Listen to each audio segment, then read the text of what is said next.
Huyu binti anayejiita Pipi Jojo ambao anajiita ni msanii wa Chief Godlove.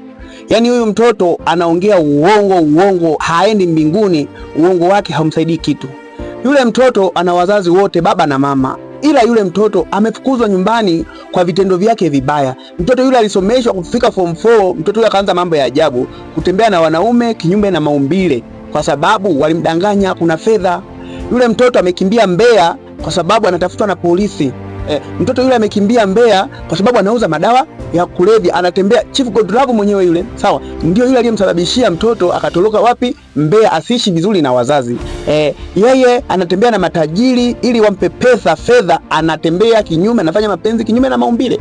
Wameitengeneza skendo na Chief Godlove kuonekana heti mtoto yule ni maskini wa kutupwa, heti hana baba, mama hana msaada, wakati baba yake yuko vizuri tu pia. Yani baba yake ni nisemeje, ni mchungaji. Tatizo yeye anafanya tofauti na wazazi wake.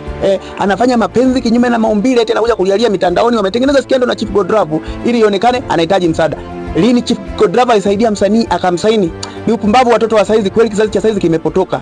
Yani unaweza kuumia. Chunga sana mtoto wako asiwe kama Pipi Jojo ambaye anajiita msanii wa Chief Godlove, kufanya umalaya kinyume na maumbile.